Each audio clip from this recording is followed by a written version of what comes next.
All right, let's talk about something so many of us feel, but we don't really talk about. I'm talking about that weird, hidden stress that pops up with a simple phone call. I mean, it's kind of weird, right? You've got this supercomputer in your pocket that's supposed to connect you with everyone, but for a lot of us, an incoming call doesn't feel like a connection. It feels like an invasion. So, what is really going on inside your head when that ringtone makes you jump?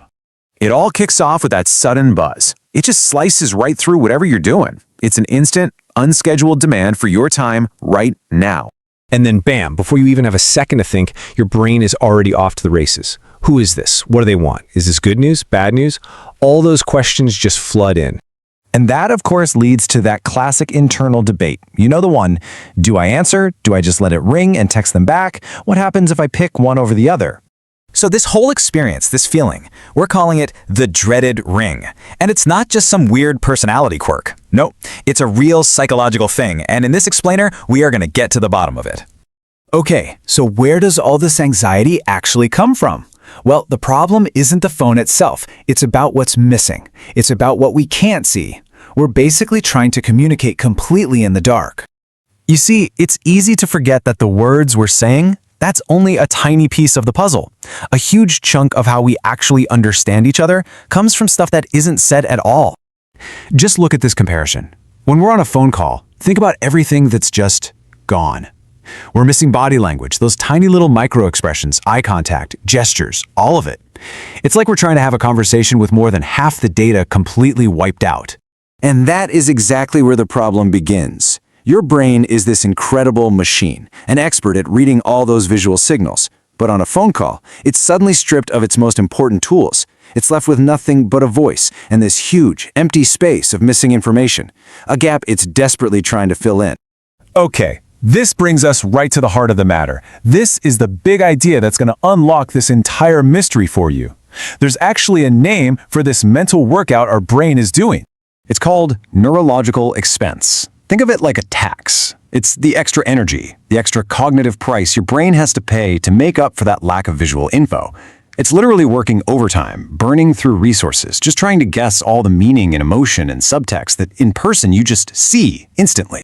I love this quote from the source material. It describes the feeling as flying blind, without enough data. And that just nails it, doesn't it?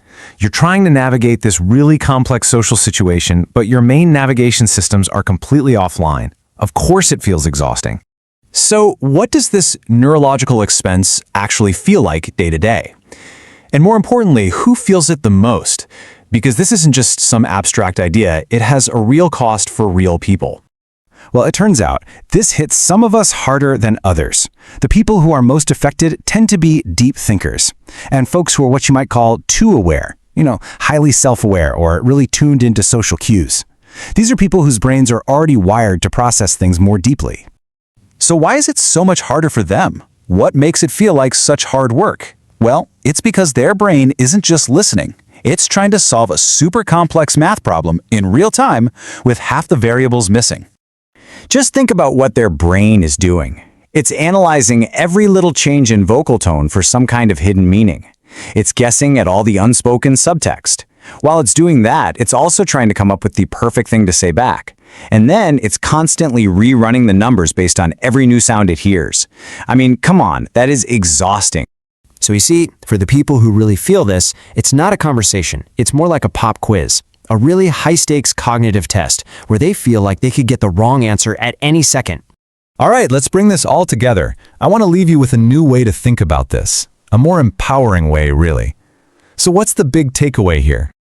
The most important thing to remember is this. If you hate phone calls, it is not a flaw. You're not awkward, you're not antisocial. There is absolutely nothing wrong with you. What you're feeling is a perfectly natural response from your brain.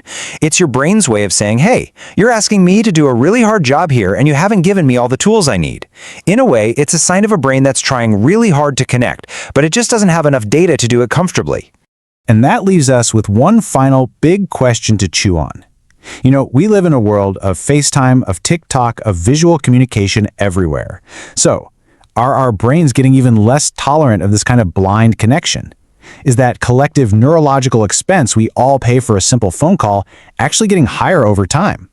It's definitely something to think about.